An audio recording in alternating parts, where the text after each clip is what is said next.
El doctor Bernardo Klicksberg es padre de la gerencia social, gran maestro de la Universidad de Buenos Aires y autoridad internacional en pobreza. Será impuesto por la Unión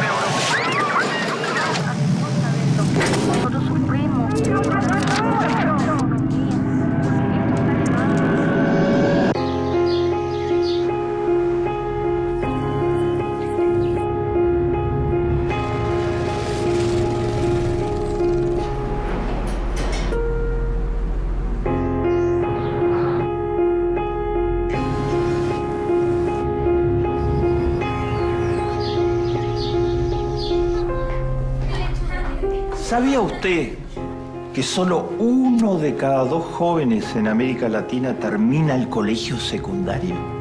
Solo 1 de cada 2. Y en los más pobres, en el 20% más pobre de la población de América Latina, solo 1 de cada 3 termina el colegio secundario.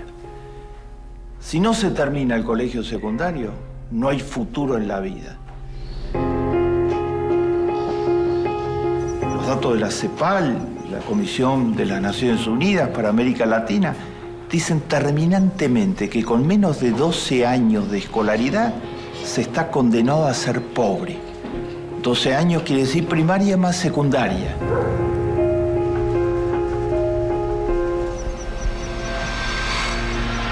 La educación es la clave del siglo XXI. Sin educación, la gente no puede conseguir trabajo, se está condenado a ser pobre. Sin educación, las familias no progresan. Y si la educación es tan importante, ¿por qué hay los problemas que hay en América Latina? Hay 6 grandes tipos de problemas que vamos a revisar muy rápido que hace que la educación en América Latina, a pesar de que todas las constituciones dicen que todos los latinoamericanos tienen derecho a educación, es un derecho retórico, es un derecho de palabra, pero en los hechos ese derecho no está garantizado. 6 problemas fundamentales. Hay progresos. Bajó fuertemente la tasa de latinoamericanos que no saben leer ni escribir, la tasa de analfabetos. Hay progresos, subió muy fuerte el número de chicos que comienzan la escuela primaria. Más del 95% de los chicos hoy empiezan la escuela primaria. Pero hay 6 problemas que son claves totalmente.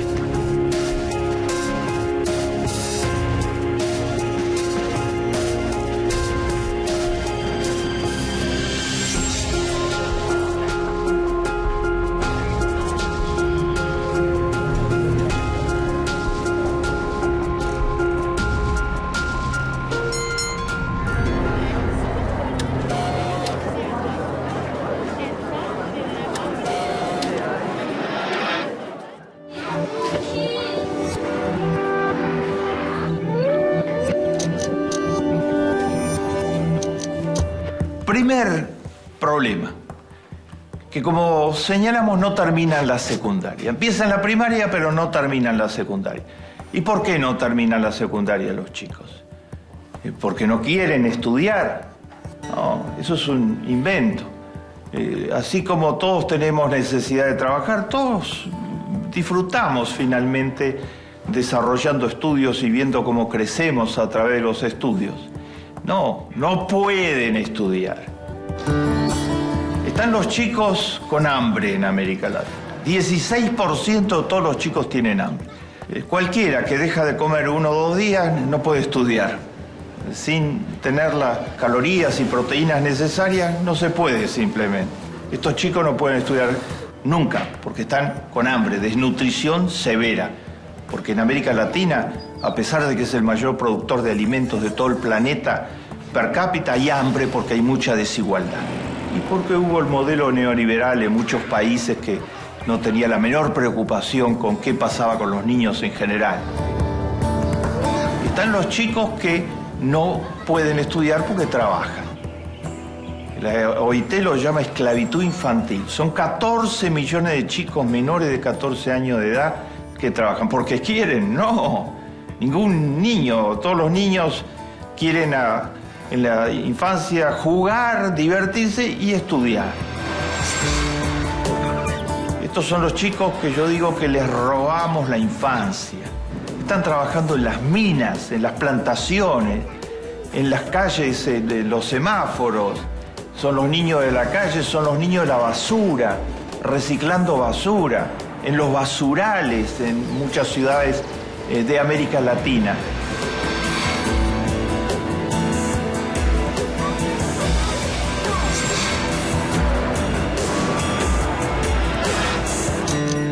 Estos chicos no pueden estudiar. Y están los niños que no pueden estudiar porque vienen de familias destruidas. Y la familia es fundamental para que un chico estudie. Necesita tener el estímulo permanente de que sus padres lo están apoyando, lo están guiando, lo están orientando. En América Latina, cuando se rompen las familias, falta el estímulo fundamental para que los chicos puedan estudiar. Entonces, cuando están estas cifras, solo 1 de cada 2 termina el colegio secundario, porque tienen hambre, porque trabajan, porque sus familias están destruidas.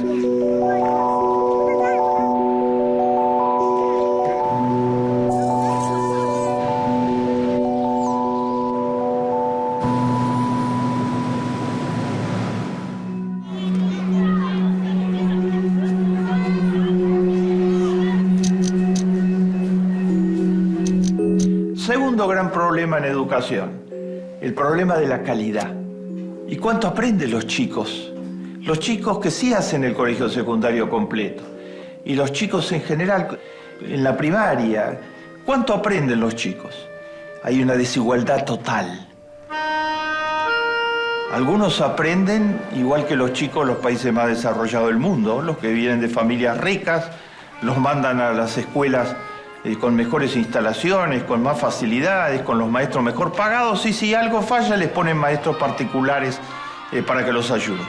Otros, la inmensa mayoría, van a escuelas públicas. El 90% de los chicos de América Latina van a escuelas públicas.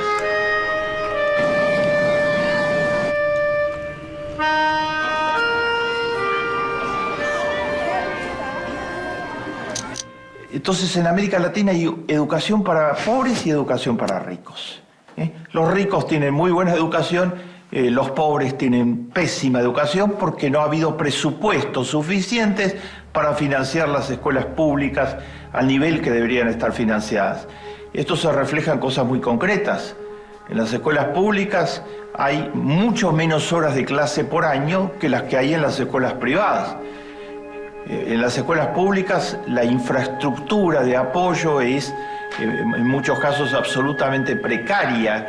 En estas condiciones la calidad de lo que se puede aprender en las escuelas es totalmente diferente en unas y otras escuelas, y no sorprende para nada que los rendimientos escolares, como se los llama, sean totalmente diferentes en uno y otro caso. Hay educación totalmente desigual en América Latina. La sociedad es desigual. Después los chicos van unos a escuelas para pobres y otros van a escuelas para ricos y algunos a escuelas para clases medias. Entonces eso reproduce la desigualdad, afianza la desigualdad. Los que van a escuelas para pobres, en muchos casos no las terminan, los porcentajes de deserción. Pero los que las terminan saben mucho menos que los que van a escuelas para ricos. Entonces en el mercado de trabajo no pueden competir, van a tener los peores trabajos, los sueldos más bajos, y se va a reproducir el círculo perverso de la desigualdad.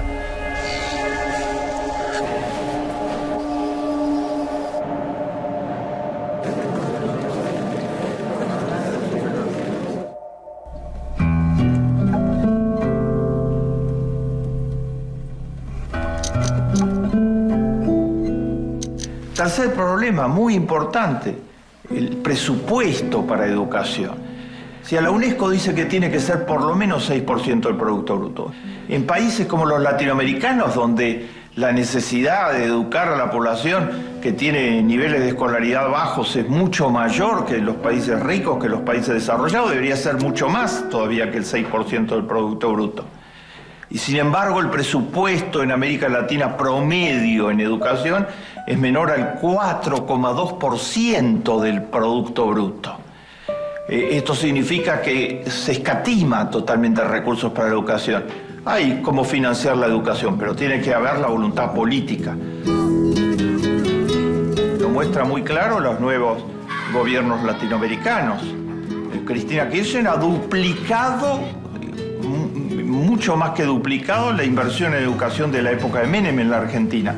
Ahora es 6,47% del Producto Bruto, y el Producto Bruto es muchísimo mayor que en la época de Menem, porque durante los 8 años del gobierno de Néstor y Cristina Kirchner ha crecido un 7,8% anual. Lula multiplicó totalmente el gasto por educación en el Brasil, y además introdujo una política muy interesante que es discriminar a favor de la población de color en el Brasil.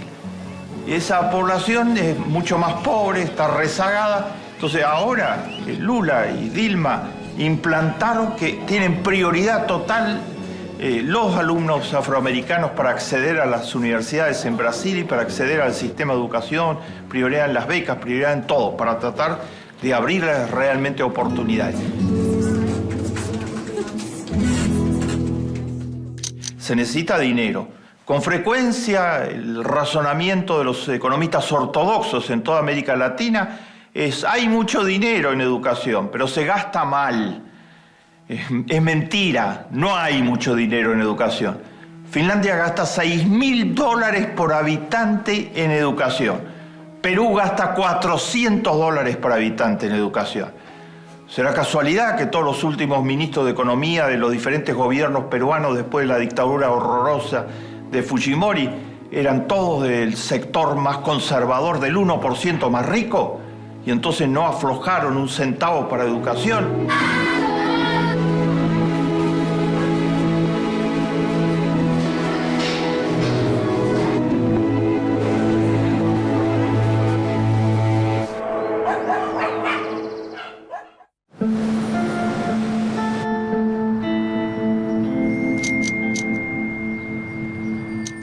Cuarto problema: ¿en qué estado están las escuelas en América Latina?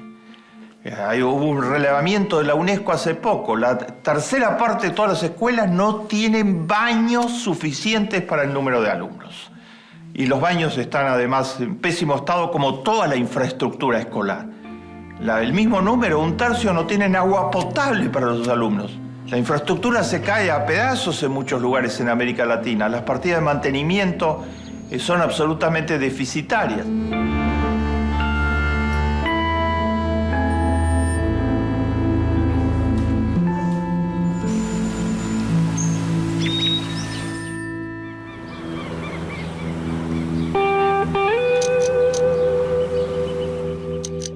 Quinto problema, totalmente clave: el problema de los maestros. Los maestros de América Latina están subpagados totalmente. En Suiza, por ejemplo, un maestro gana un 30% que el sueldo promedio de la economía. En Corea, en Finlandia, donde los resultados en educación son impresionantes, los maestros son de los mejor pagados en la economía.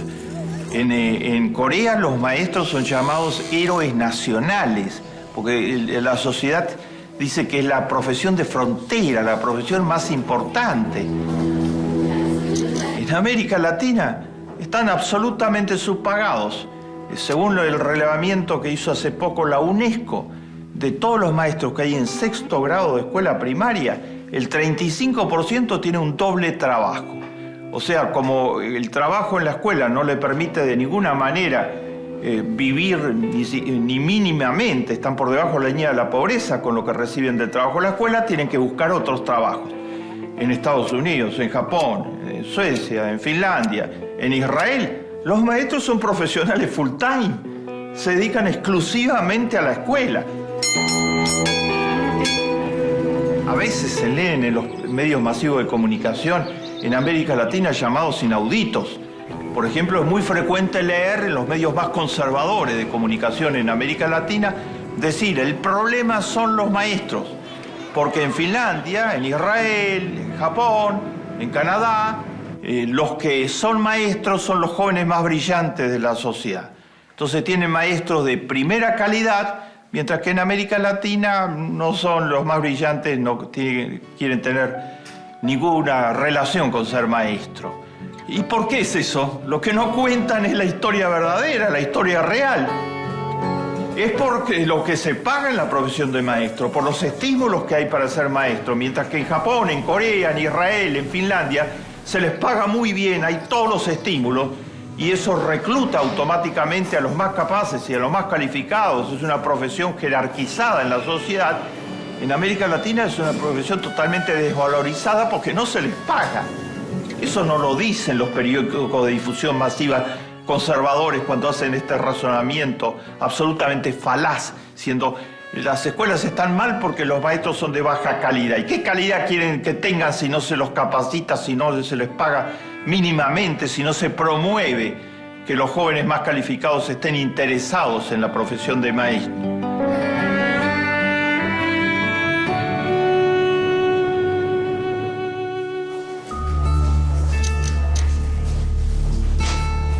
Sexto y último problema de esta lista que da alguna idea de qué es lo que está sucediendo en educación es este problema sistemático de tratar de inventar falsedades para, en el fondo, no aumentar los recursos para educación.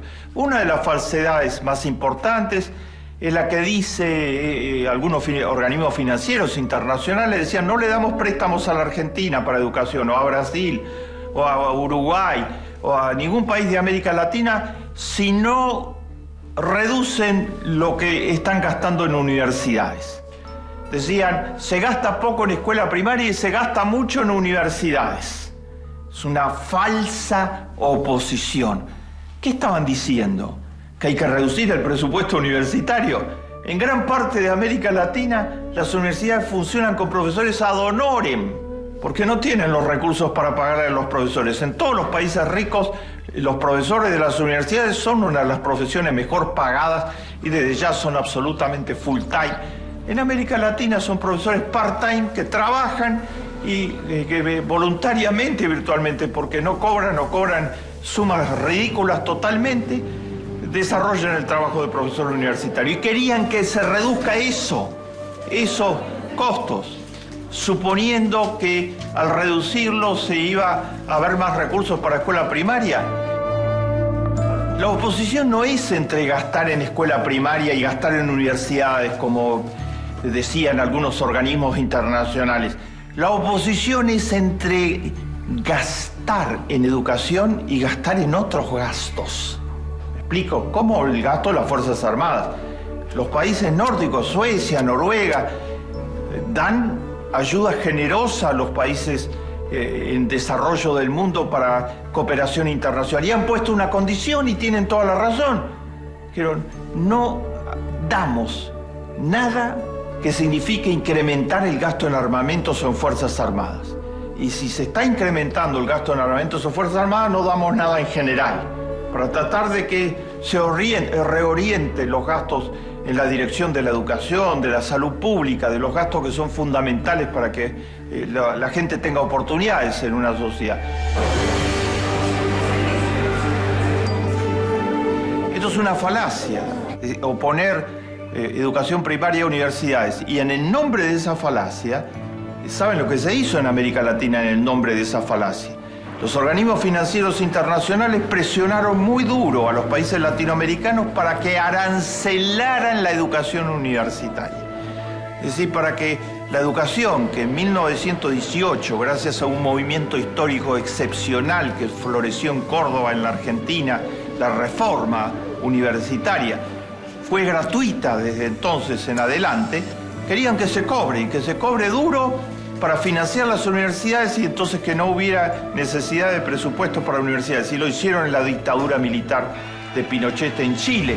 Y por eso ahora están los estudiantes en la calle reclamando que en esas universidades costosas no entran nada más que los hijos de los ricos y los hijos de la clase media y los pobres no tienen derecho a una educación universitaria o tienen que endeudarse por 20 años para poder pagar lo que significa una educación universitaria.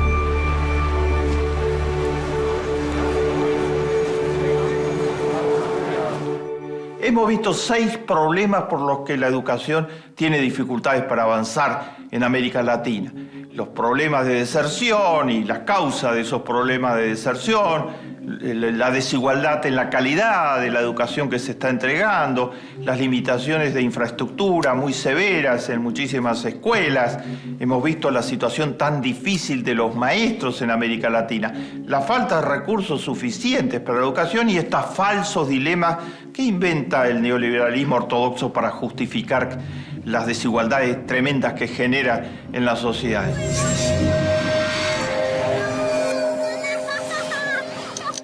Pero hay otra cosa más que es imprescindible revisar y que es el gran desafío en educación para el futuro de América Latina. Frente a los 6 problemas anteriores, hoy en Argentina, en Brasil, en Uruguay, en el UNASUR, hay más recursos, hay presidentes comprometidos con la educación, hay pueblos movilizados a favor de la educación, como está sucediendo en Chile con el pueblo chileno, hay presión cada vez mayor para que haya más recursos para educación y hay progresos evidentes.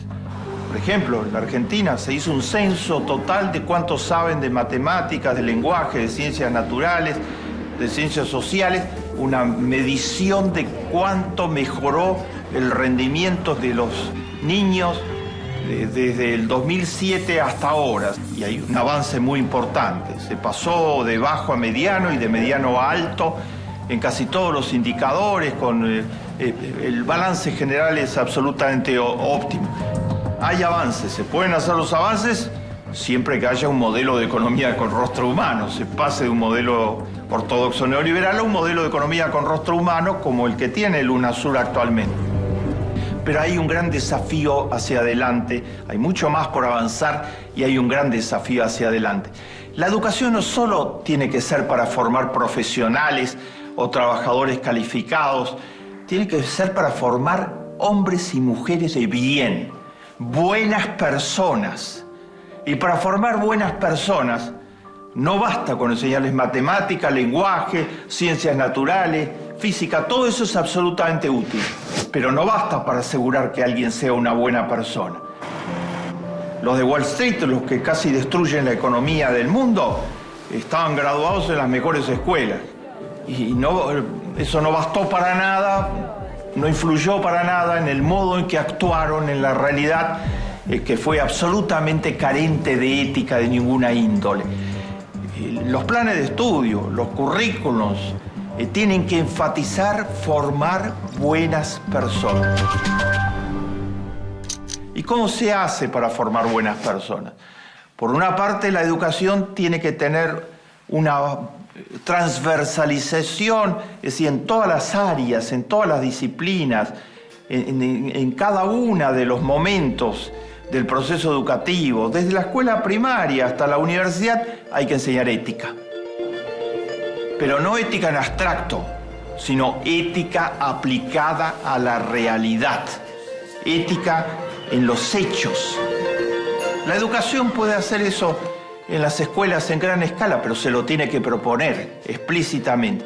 Una educación que discuta las grandes injusticias y los grandes problemas éticos de la sociedad y que al mismo tiempo promueva la voluntarización, la solidarización, el tomar contacto con el otro que por ser pobre no es inferior ni es para desconfiar, es un igual y que requiere totalmente de la solidaridad. La solidaridad lo va a ayudar, pero la solidaridad sobre todo va a ayudar al que es solidario. Formar buenas personas es posible absolutamente, porque el ser humano tiene todas las calidades para ser una buena persona. Pues la educación no puede ser solo tecnocrática. La educación tiene que ser una educación en valores al mismo tiempo que una educación de mucha calidad a nivel técnico. Es posible reconvertir la educación en América Latina. En algunos países se está en ese camino en el marco de los modelos de economía con rostro humano, pero hay mucho por delante para recorrer y no se puede esperar más tiempo. La educación es decisiva, como señalamos inicialmente, para la vida de las personas. Sin educación no hay ninguna perspectiva de desarrollo, para la vida de las familias, para la existencia misma de las familias y para el progreso de las naciones. Más vale encender una vela que maldecir a la oscuridad.